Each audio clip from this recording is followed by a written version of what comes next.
We were talking about D.G. Hall, particularly here, and he was one of my graduate mentors.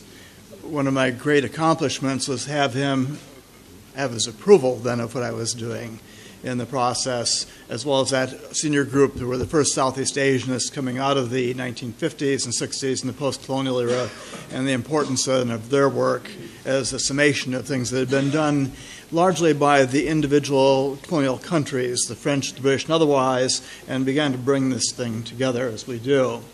I guess the greatest thing that I did in my contribution to the ongoing process was take this out of the history field as an exclusive field and cross over then between the field of history and anthropology, and especially post-World War II anthropology as this develops, where you have the notion of a focus then upon people and culture and the linkages that are here, not necessarily in political space, but in the larger whole that we see here.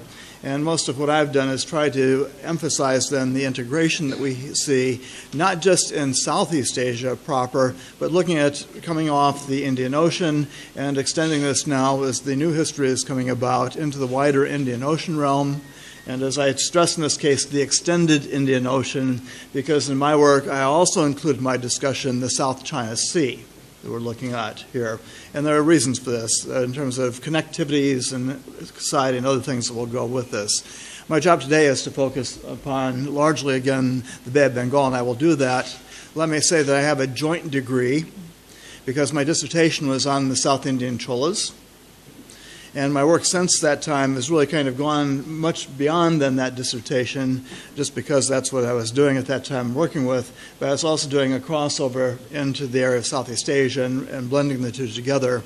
My fieldwork for my dissertation was in Palembang, Sumatra, where we did an archaeological project on the Srivijaya realm there, the first one that was done in this, and with lots of follow-up that has come since that time. My most recent field work was in Cambodia in December.